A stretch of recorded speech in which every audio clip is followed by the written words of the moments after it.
must say it all began about 70 years ago in Winnipeg, Manitoba, when Randolph Charles Bachman was born. And you may know he went from there to phenom status in the Canadian music industry, and eventually to fame worldwide. He's a guitarist, a songwriter, performer, mentor. He became best known as an icon in two of our country's best-known bands, the Guess Who and Bachman-Turner Overdrive. Happy to have him as a guest on the Tony Parsons Show this morning. Who doesn't know Randy Bachman? Thank you, Randy, for joining us in our podcast. You're welcome. Nice to be with you. Thank you. I want to go back a little bit in your early success, from your early success to those formative years when you were growing up in Winnipeg. Tell me about family life for you. Did your parents encourage you to launch your music career even though at 16 you quit school to become what you became, successful and famous? Were they upset about that? No, I wanted to quit school, but I didn't. I kept going. I mean, I quit several times. Actually, I was thrown out of school several times for taking a guitar there to play in phys ed when everyone else would go and play soccer. I had taken my guitar and hid it in the bushes. I would go and sit and play my guitar. And they caught me doing that, and they threw me out of the school. As poor as my parents were, somehow they sat me down when I was about 5 and said, "You're going to take music lessons. What do you want to play?" "Oh, drums. Too big, too expensive, too noisy." "Oh, piano. Too big, too expensive." I ended up with a violin. So I started classical violin when I was 5. And I was very good at it. I mean, I was the oldest of 4 boys. I took violin lessons till I was about 13 or 14. And then I was asked to join the Winnipeg Junior School Symphony with 85 other kids playing. And I would be auditioning for second violin because they have 4 violins, a couple of violas, a couple of cellos, and things like that. But when I went to this audition, I realized I couldn't read music. And they were all reading music. And I'd taken lessons for years. But my teacher made the mistake of putting a piece in front of me at a lesson. It would be Chopin or something like that, or, Beethoven. And she would play it. I'd listen to her play it, and I'd look at the notes, and they'd be going up and down, and that was a clue. And I would play it right after her. And she'd say, "Well, take this home and practice it for a week." And I'd say, "I already know it. I don't need to play." "Well, here's another one." She'd give me 2 or 3. And I would just play them right away. So I had a phonographic memory. If I heard it, I would remember it. And I'm playing alone. And then when you're doing your Royal Conservatory, you're with a pianist. When you're with a symphony and you're starting to play all the way through it, and halfway through the song, the guy goes tap, tap, tap, tap, and everybody stops playing. And he goes, "Second violin, bar 32, it's an E flat, not an E natural. Let's start over." We start over at the top. To bar 32. I don't know what he's talking about. I don't know what bars are or anything. And I play the same note. And he stops again. And all these kids are looking at me. "Second violin, can you play an E?" "Yes." It's an open string on a violin. "Can you play an E flat?" I couldn't go any lower than the open E string. I didn't realize that the string before that, you can go up to there, and you go up and you go up. That's what all the strings are. You go higher and higher and higher. I looked down. I was like stumped. Everybody started laughing. Can you imagine 85 kids laughing at you? I packed up my violin, went home. This was Saturday morning. Got home. My mother said, "How did it go?" And I said, "It's terrible. I can't read music. I quit." She said, "What do you mean you quit? You're 14. You've been doing this for like almost 10 years. I'm never going back. I can't read music." Everybody was laughing at me. The next day, I saw Elvis on a Sunday night on Ed Sullivan and said, "What is that?" And my aunt was there. Was 10 years younger than my mother. She was like still a teenager, right near 19 or 20. "Oh, that's Elvis Presley. That's rock and roll." And she got up, was dancing in our living room with a little black and white TV. She said, "What is that?" "That's a guitar. That's a guy called Elvis. It's rock and roll." I said, "I want to do that. It's so wild. There's no bar 32. There's no E flat. There's nothing. You're just playing whatever wild stuff you want." And the thing about violin is all you play is melody. It's like a flute. You play the top line, okay, with a couple other guys. And so when I got a guitar, my cousins had a guitar. So I borrowed the guitar for a week, and suddenly I could play better than them because in my head I could figure out the notes, and I played all the lead. I'm playing Johnny Cash, I Walk the Line, and Elvis guitar solos. They're going, "How do you know this?" And I go, "I don't know." And then I just started to play lead guitar, and I started a band with another guy in high school. We ended up being in a band that became the Guess Who, their name changes and personnel changes, and we stayed that way. And then I was suddenly in the Guess Who, and we had a hit record a couple of years later. Did you ever go back to the violin for any reason? I never did, but 2 years ago I did another album with my son Tal because everything was shut down because of COVID. And we were asked to go and cut an album of just father-son, which nobody had done before. And we went and cut an album. It was very Americana, very like country rock, but like the early Eagles or way back, Buffalo Springfield, way back in the late 60s. And on it, we played mandolin, accordion. I played my violin again, a couple of little things, a little Don Messer thing. My mother used to make me watch Don Messer's Jubilee every Sunday night from Halifax and say, play like that guy. Even though I'm taking classical lessons, she would make me watch Don Messer and Marge Osborne, if you remember that. And then King Ganem on Tommy Hunter's show, you know, play the fiddle and dance around, and she wanted me to do that all the time. So that was like me growing up in Winnipeg. Was there anybody else beyond Elvis, beyond the musicians you just mentioned, who were an inspiration to you? Did you listen intently to some other people? Well, when I discovered guitar, I was in grade 10, so like 14, 15. And nothing else mattered to me. I was an A student up to that. I didn't care about school. This was my passion. I'd met a guy named Lenny Bro, who was 1 year older than me. I was 15, he was 16. He had been playing in his family band since he was 5.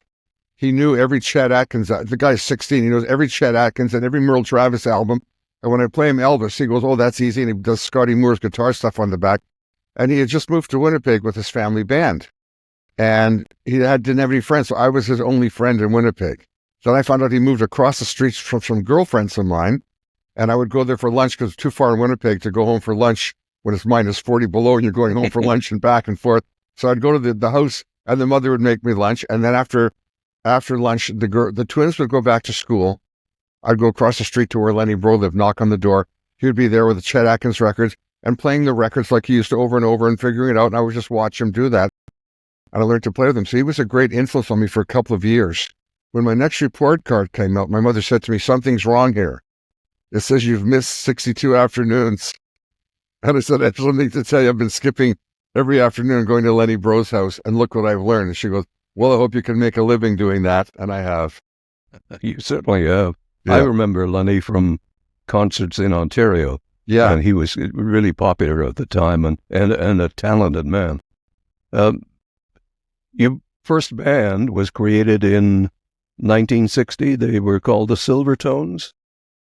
Yeah, we were named after Silvertone amplifier and guitar, which was Sears brand's, big record player and everything was called the Silvertone. And the leader was Chad Allen, and his name, we were called Allen and the Silvertones. But his real name was Kobylinski, and he didn't like that. It was too Ukrainian sounding. And so he wanted Allen to be his last name. And because of England and then Chad and Jeremy, he said, I'd like to be called Chad. So we called him Chad Allen. And we wanted to be like Cliff Richard in the Shadows. So we were Chad Allen, and we were the Reflections. And then we couldn't use the name Reflections because somebody else had it. We couldn't use the name Expressions. But when we sent Shaken All Over to Quality Records in Toronto, they said, you got to get a group name. And we couldn't find a name that wasn't already used by another band. There was no internet then. You had to go to the library and look up bird books and butterfly books to get names of bands.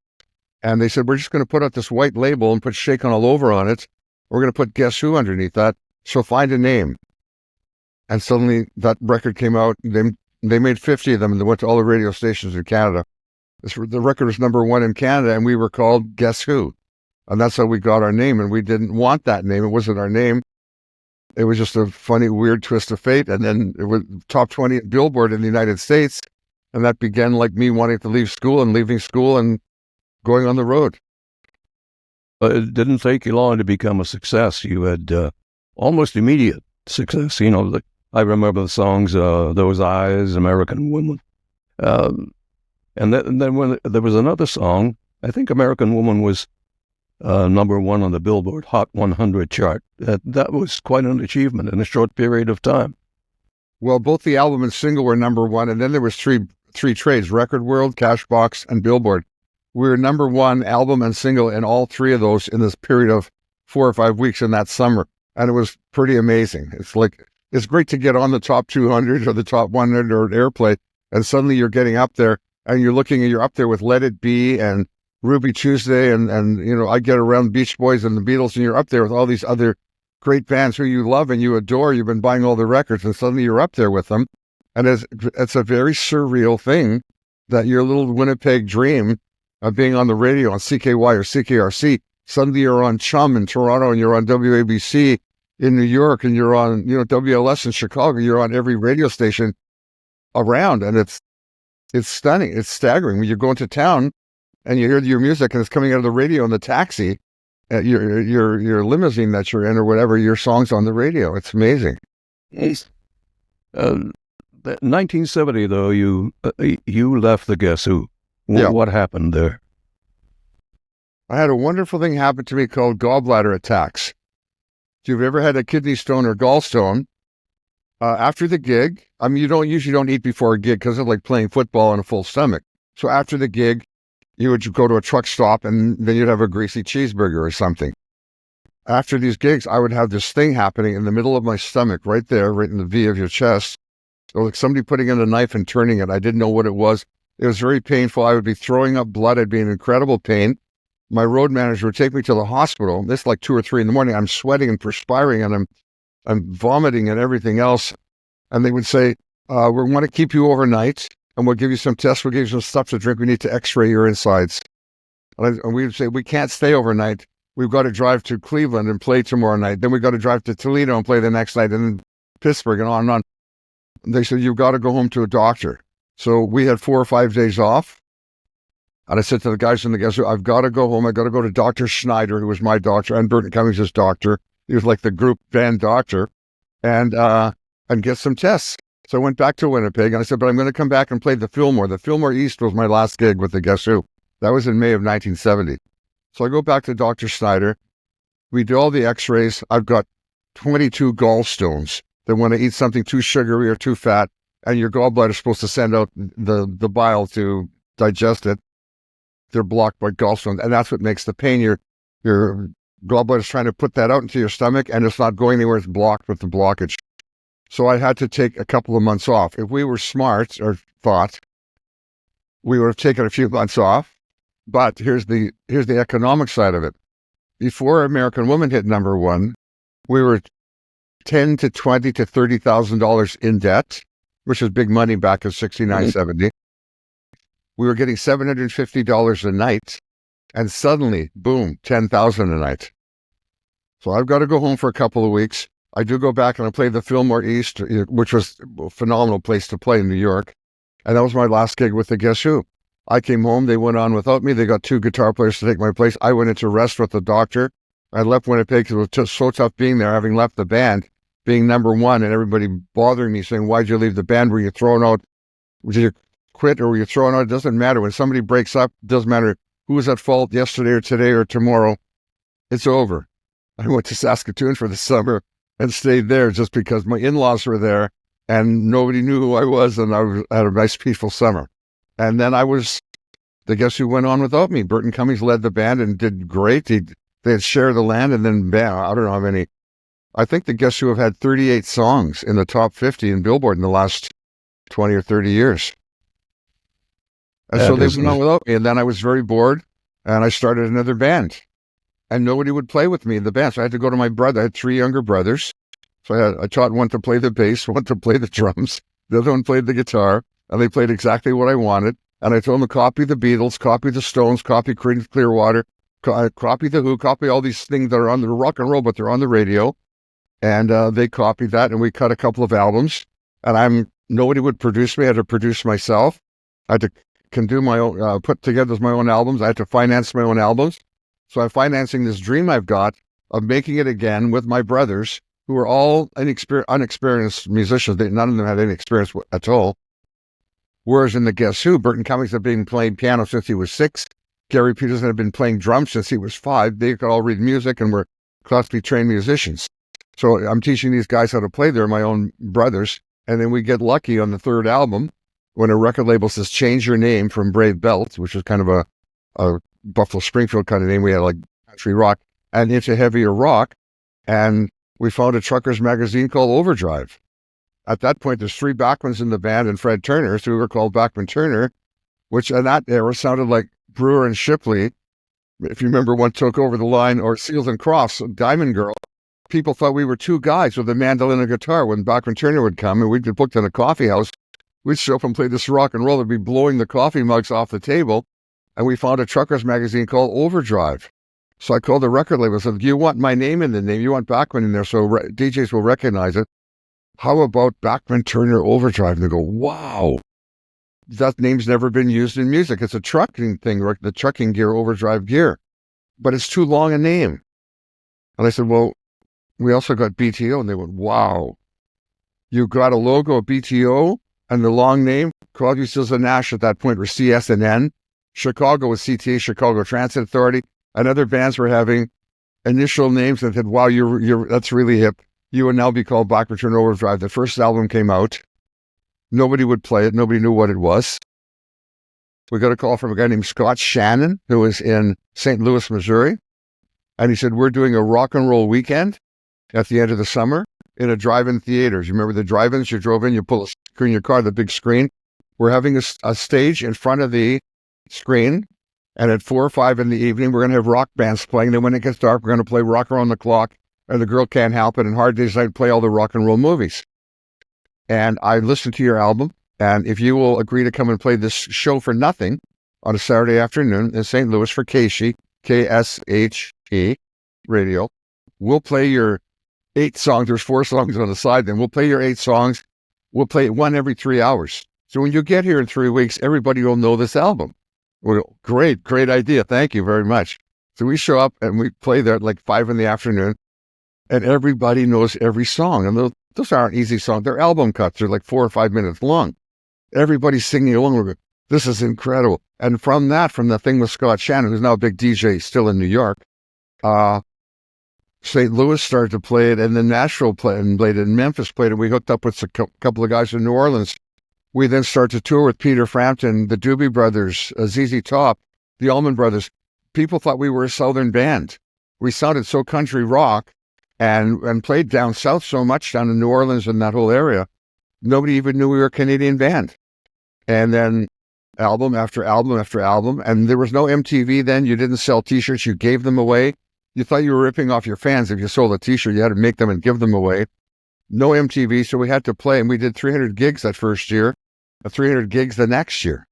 And when radio sees you and you build up momentum, suddenly the same thing happened with American Woman. Out comes Taking Care of Business, Let It Ride, and You Ain't Seen Nothing Yet comes out, and boom, that album goes to #1, and the single goes to #1. And there I am like 4 or 5 years later with a #1 album and single with a whole new band again. Boom, it happens twice. It was amazing. But a lot of hard work. And you don't take no for an answer. Your plan B is to stick to plan A. Just go out and play and play and play. Don't worry about the money. Maybe it'll come. And then it came. Did Robbie and Tim go with you all the way? Yeah. Well, I was the oldest brother. There's me, my Gary was the next down to me. He used to be the local guy for MCA Universal Records Winnipeg. He was a record promotion guy. Said, look, you could manage us. You call all the radio stations, you get a record played. And Timmy played guitar and Robbie played drums. And then I got Fred Turner on bass. Tell me what led to the eventual reunion, I guess it was, with the Guess Who and BTO. How did you, and why did you do that? Why did you get back together? Well, when you're in the middle of this maelstrom or hurricane called success or rock and roll, you're just playing and playing and playing, and you don't look back at what you've done. You're just worried, where are we going tomorrow?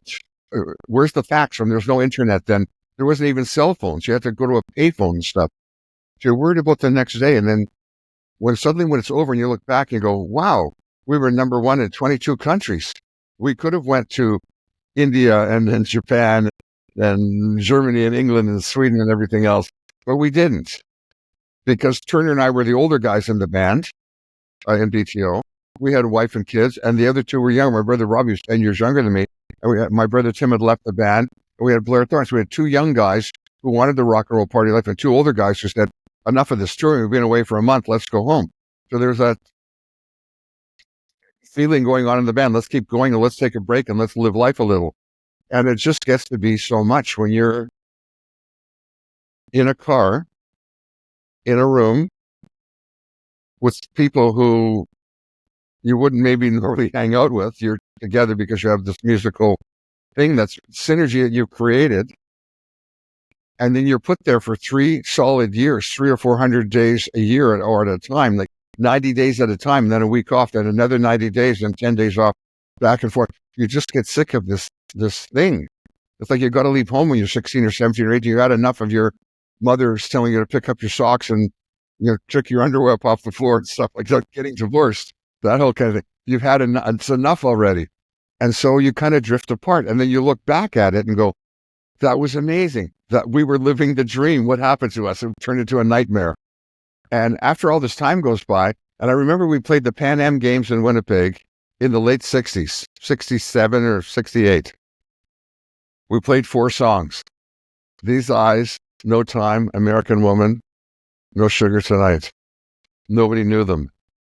We get asked many years later, 1999, to go and play the Pan Am Games again in Winnipeg. Same 4 songs. We hadn't spoken to each other in like 10 years. Same 4 songs. $50,000, not worth it. $100,000, not worth it. When it got up to way, 250, 300,000, okay, we can stand each other for 4 bloody songs. We know the songs. We went to Winnipeg. We rehearsed for a week to get together. We played the 4 songs. It was on the final broadcast for the Pan Am Games in Winnipeg. The same 4 songs. And everybody went crazy over the same 4 songs. When we played them in 68, they were in the mess tent where all the athletes were lined up getting their food like cafeteria style. We're playing in the tent. Nobody's paying any attention to us. Suddenly it's on television. And everybody said, why just 4 songs? You've got 20 or 30 songs. Why don't you get back together? Next year, 2000. There's never going to be a 2000. Remember when 1999 came with like, let's party. There's not going to be next year. All the computers are shutting down. The world is ending in 2000. Well, 2000 comes and the world isn't over. Everything goes on. And they asked us to open the new stadium in Winnipeg at Portage in Maine, where the Gold Eyes were back playing baseball. So we opened the baseball stadium. It's Canada Day, July 1st or 2nd weekend. And we go there and play, and it's just full of people. They're going crazy. It's like 18,000 people there. And we get a call saying, hey, this sold out in an hour. Do you want to tour Canada? We'll start in St. John's, we'll end in Peggy's Cove, and we'll end in Victoria. Okay, why not? We can stand each other. So we stood each other for a little while. And then the Center Canada whole things fall apart. The same thing happened. And then, well, okay, great about the Guess Who. Can you get BTO back together? Well, I guess so. I'll make a few phone calls. Get back together. Now we've gotten back together. My brothers have passed away in COVID. I lost the 3 brothers. And that was kind of a terrible loss for me. But to be able to get it on and have my son Tal join the band, kind of like the Allman Brothers or Earth, Wind, and Fire, the nephews and the sons of Maurice White and everybody in the band have grown in. They grew up playing the songs at your rehearsals. They're sitting there playing on the floor and you're rehearsing in the basement. They know the song and they start to play in your band. And when they play in the band, it's so natural because they grew up with the music. They talk with your rhythm. You've taught them how to speak and play and everything. And I see so many bands now evolving. And I wish Paul McCartney would do it. Him and Ringo could get Julian Lennon, do you know what I mean? And Paul McCartney's kids, and Zach Starkey plays drums with the Who. Put together the Beatles and their kids, do you know what I mean? And have a fun thing. So anyways, that's probably not going to happen. But it's just really fun to have my son in my band. I look at other guys I know like Lynyrd Skynyrd that are going on, where they've had plane crashes and people passing away. And the family it becomes a family thing that keeps going. And now I'm keeping on going, doing a cross-Canada tour starting on April the 1st in Victoria and going right across to Halifax. Just the same thing again. So it's deja vu, and it's much more fun because in the old days, we'd come into town going, gee, I wonder if they're playing one of our songs. Now we know they're playing 20 of our songs, and we play all 20 songs. It's boom, boom, boom, boom. We have the key with us. That's our music that unlocks the door to the happy days. And believe me, nobody knows what tomorrow is going or next month is going to be in Canada or the States or the world. All of our happy days are yesterday going backwards. So when you play a song like These Eyes Are American Women or Taking Care of Business, it just brings back to and to me, memories of the happy days, the good old happy days when you chipped in a bunch of guys who put a quarter in the gas tank, fill up your tank and drive around and cruise around Winnipeg or Toronto for the weekend looking at girls, you know what I mean, honking your horn. The real happy days. You know, and Cokes were a nickel, and popsicles were a nickel, and comic books were a nickel. You know, and gas was, you know, like $1 a gallon. Those days will never come back. So, but the music does bring them back. And if I said to you, Tony, what were you doing 25 years ago today? You wouldn't know.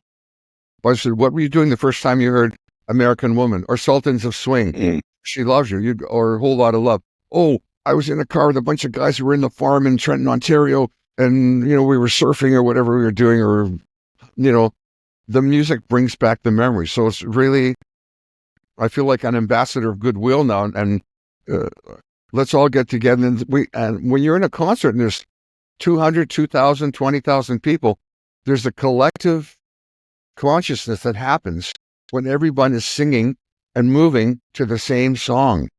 And I love to go to concerts. Recently, I was just in Toronto.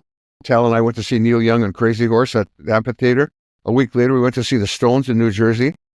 Same thing. These guys are 80. I'm 80. We're still rocking and rolling. We thought we were going to die before we were 40. We didn't. We're too old to die young now, okay? So to get there and to be, and believe me, I'm trying to move like Mick Jagger, and I can't. I just had a knee operation, and I'm going physio right after this. That when we do our April tour, I'll be maybe not moving like Jagger, maybe moving like Keith Richards. He's still standing there playing great guitar.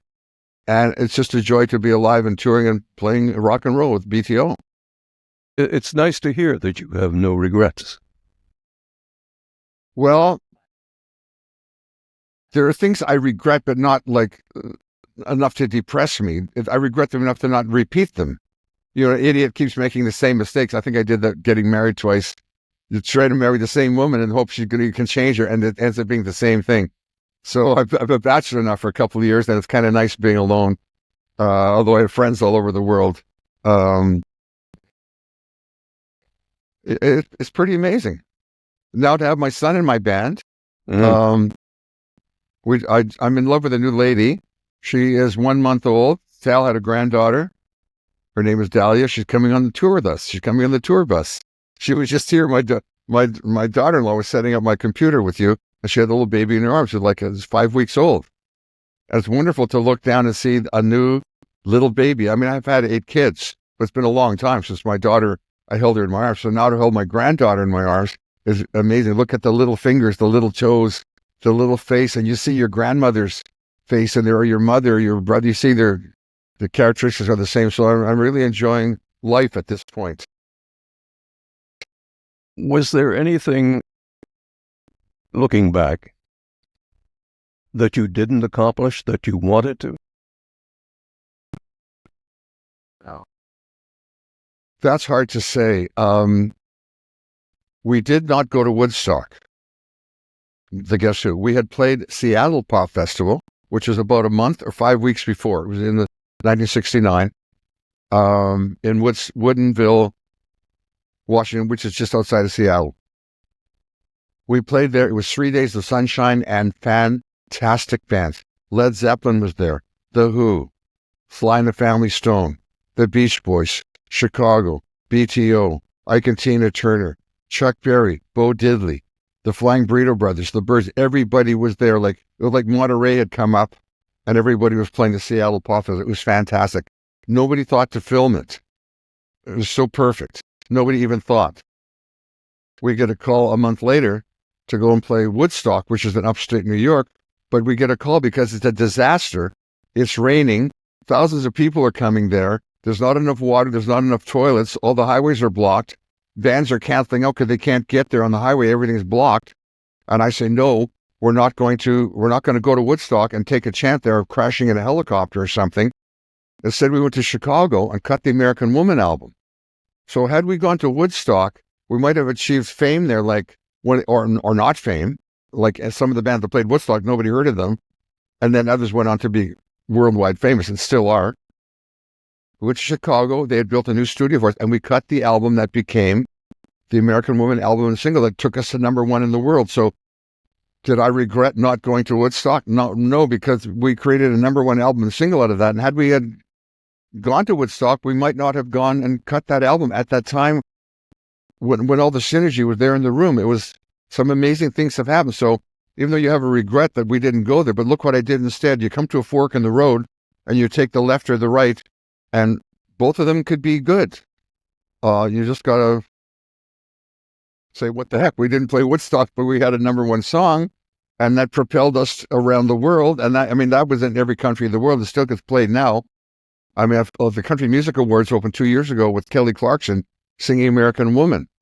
Prince did it as an encore with Lenny Kravitz, who had a big hit single with American Woman from Austin Powers. So those songs get used over and over again and get recycled, and new audiences discover them.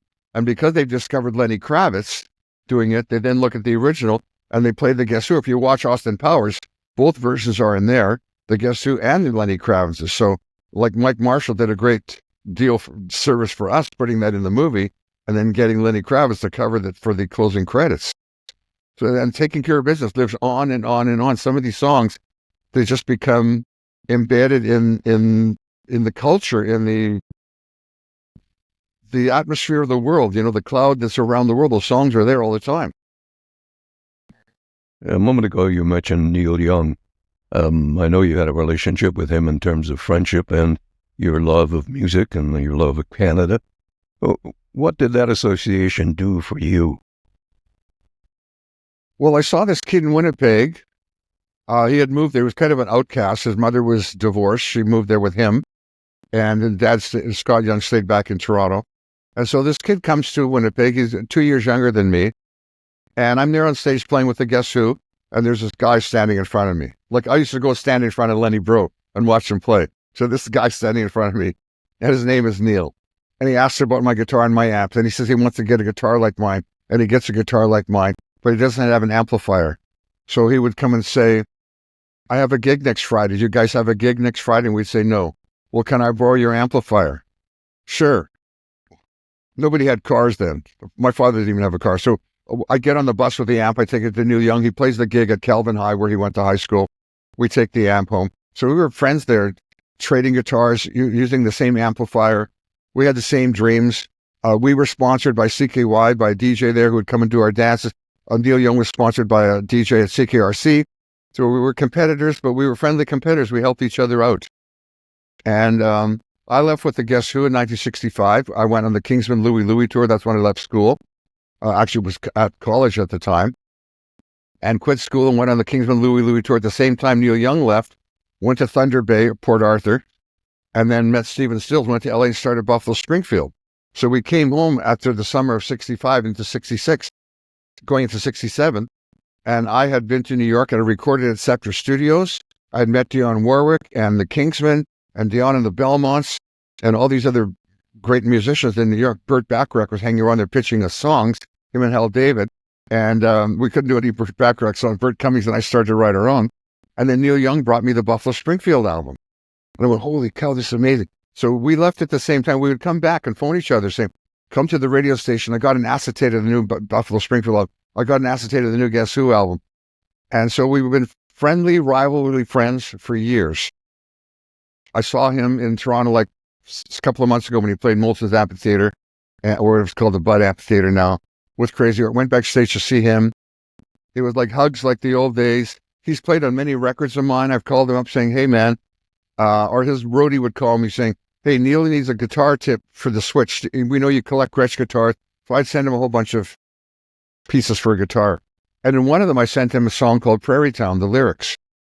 And it was autobiographical. And I was doing a solo album for Sony Records, and it was called Prairie Town. It's just a kid from a prairie town full of dreams. And I mentioned Neil Young in the song, and I mentioned all the bands in Winnipeg.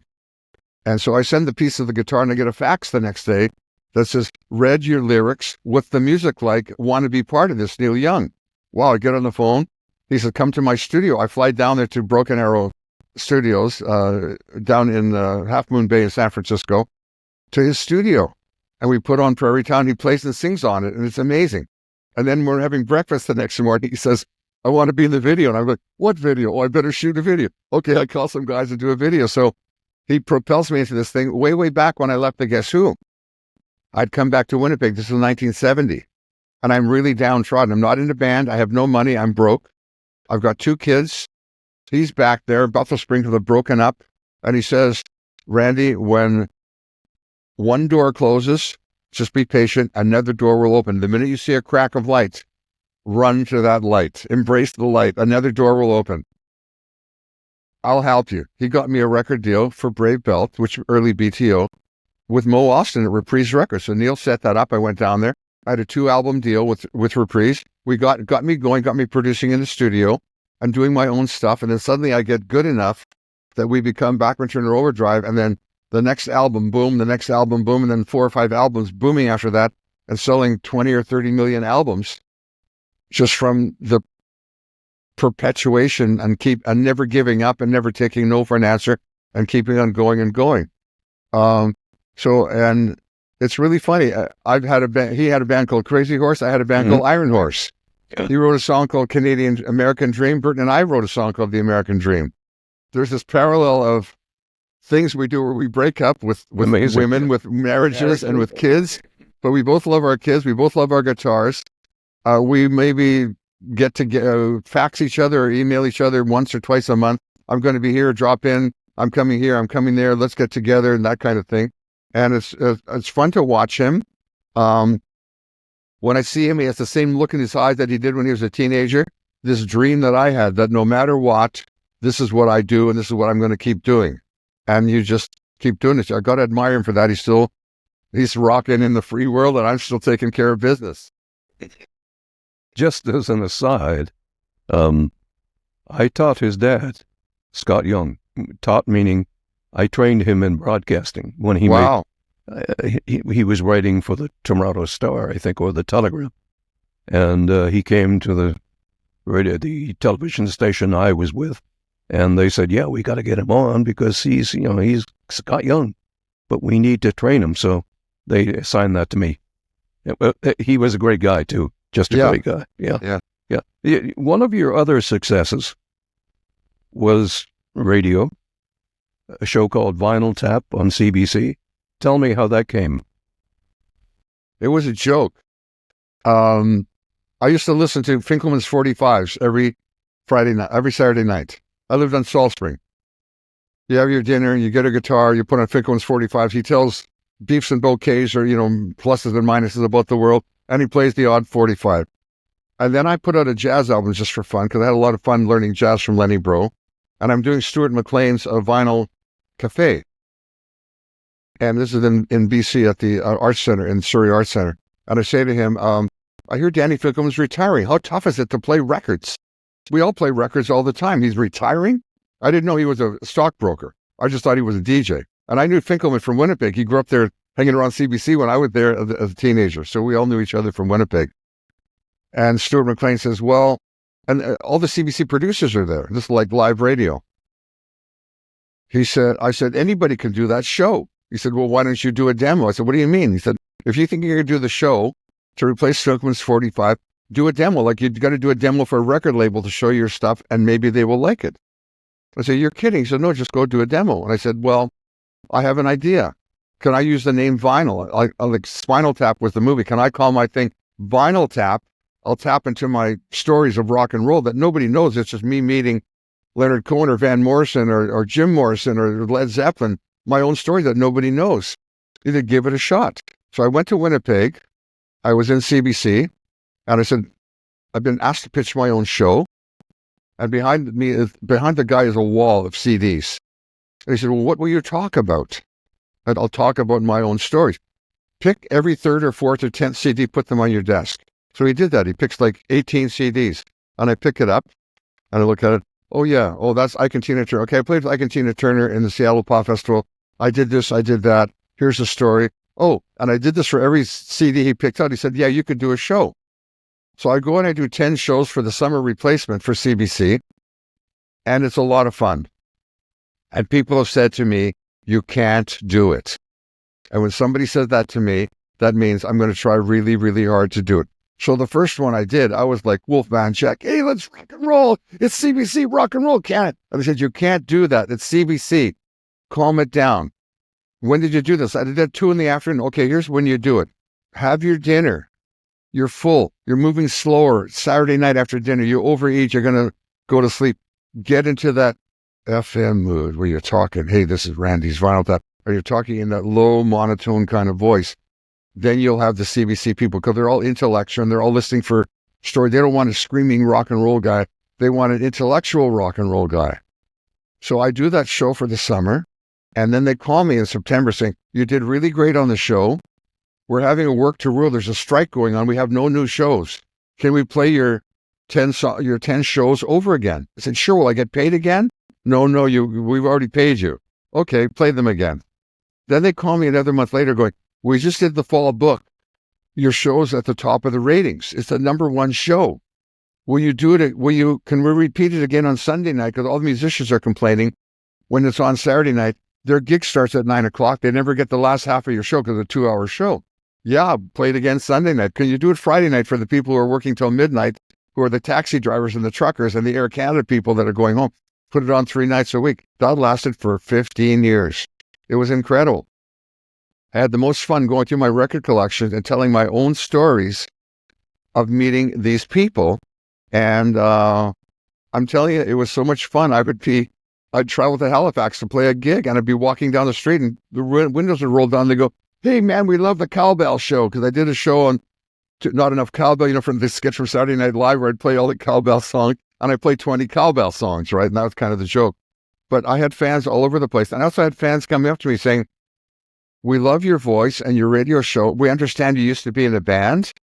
So people got into the show as a radio show and didn't realize I had been the guy of the Bachman-Turner, and I had also been in the guest room writing the songs with Cummings. And then they discovered my past history with the bands.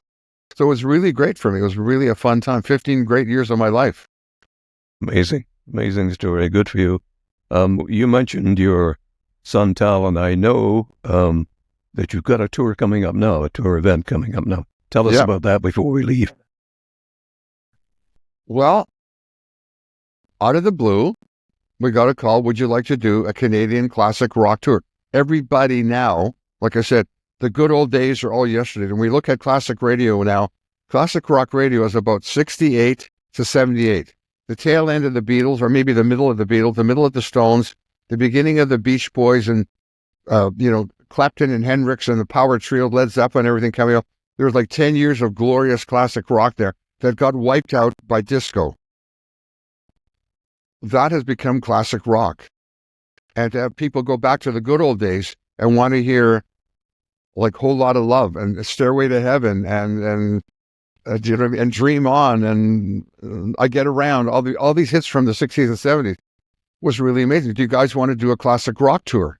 Yeah, who would you like? Well, there's a lot of bands we'd like. So we end up with April Wine, who've had 10 or 12 hits. We've got 15 or 20 hits to play. The Headpins are joining us on some. We're doing the same thing in the States in August with Marshall Tucker and Lynyrd Skynyrd and a couple of other bands where there's still some survivors left. I'm still playing the music, and the music goes on, and the fans absolutely love it. They're all sick of computerized music and everybody doing AI, a computer making up a song that you're supposed to like. They want to see people making mistakes, playing real, having an amp blow up on stage. They love seeing you play live because everything on the radio is perfect. When you sing a song or you're playing your guitar solo, you do it 20 or 30 times. You do a composition of 20 vocal tracks. You pick lines and words here that are all in pitch and all in tune. Same with your guitar solos. You put all your licks together. It's the world's greatest solo. Then you learn that solo that you piece together to play live on stage once it's a hit. They love to see it being created. Like you go to a jazz concert, they're taking you on a trip in the middle into the atmosphere, and they're playing sax or flute or piano or whatever, and it's a wonderful journey that you'll never go on again. It's that live moment.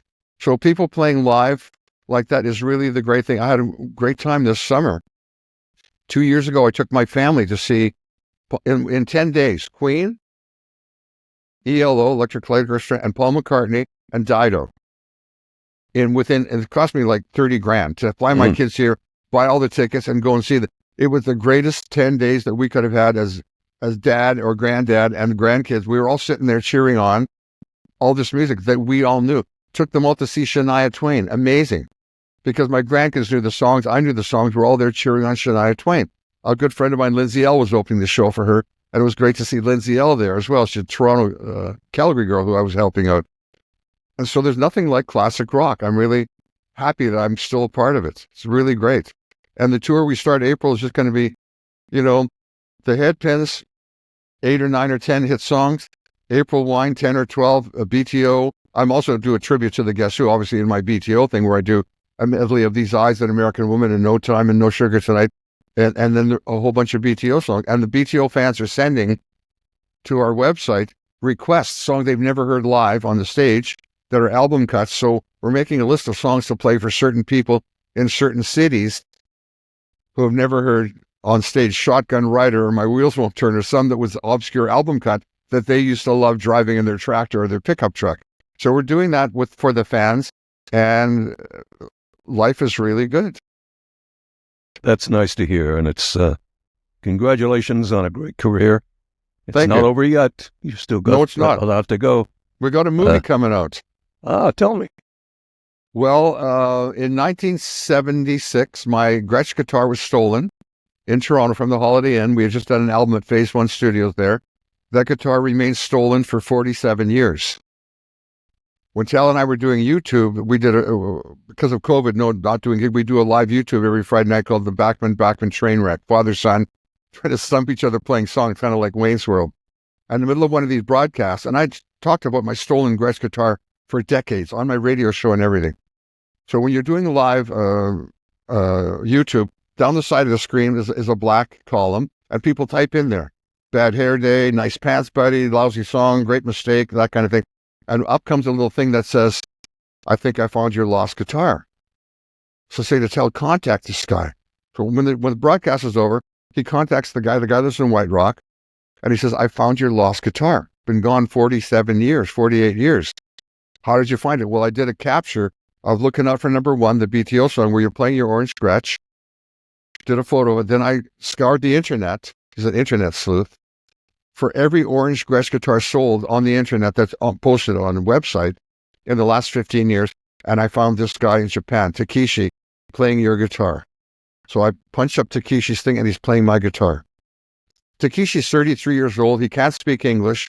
He's the Japanese Brian Setzer, but he plays rockabilly. He does all the Stray Cat songs phonetically. He just sings them phonetically. My daughter-in-law, Coco, who set this up, is from Japan. So she gets on the website, contacts Takeshi's manager, does the whole thing in Japanese. We do a Zoom with Takeshi. He comes on, and he says, here's your guitar. And he shows me, and I go, that's my guitar, because there's certain grain on the guitar, a certain little fingerprint that you recognize when you've had a guitar for 20 years. And I've learned to play on this guitar and wrote and recorded These Eyes and Laughing and Undone and Taking Care of Business. It's on every record I've recorded, and it's been gone since 1976. Amazing. We do the Zoom with him, and he says, at the same Zoom, we get another Zoom from a guy in Tokyo who's a Canadian ambassador there, Ian McKay. And he says, I'm here ambassadoring. I can't do any ambassadoring for 2 years because everything's shut down because of COVID. But we're opening on July the 1st. So we'll get you to Tokyo. You can switch your guitar with Takeshi. We'll do it at the Oscar Peterson Theatre on Canada Day. Wow, great. Canadian content, the ambassador, Tokyo, me getting my guitar back. So we fly there too. This is all filmed by Coco on her little camera. So this becomes a documentary. My guitar that got me to number one with the Guess Who and with BTO, I'm now getting it back, and maybe it'll get me to number one again. So this becomes a documentary that's going to be coming out probably next year. We just showed it at TIFF in September, and then it was shown at the Newport Film Festival in Nashville and the Salt Lake, and with the audience's choice. So it's going to come out as me finding my guitar after 47 years, and will it bring me back another number one? And maybe if this video comes out on Netflix or something, it might hit number one on Rotten Tomatoes. Who cares? But it might hit a number one of something somewhere, and that would be a real thrill and a real karmic circle being completed. Me getting this guitar back. It's right here next to me in my house, and it's amazing to have it back. Amazing story. But then you're a great storyteller. I got to tell you that. You're really a great storyteller. Well, I've got the stories to tell, and that's important. You do indeed. And I'd love to go on, but our time is up. And I want to thank you for this experience for me. It was great meeting you, great talking to you, and we'll be watching for you. Thanks. I'll be watching. I've been a fan of yours for years, obviously.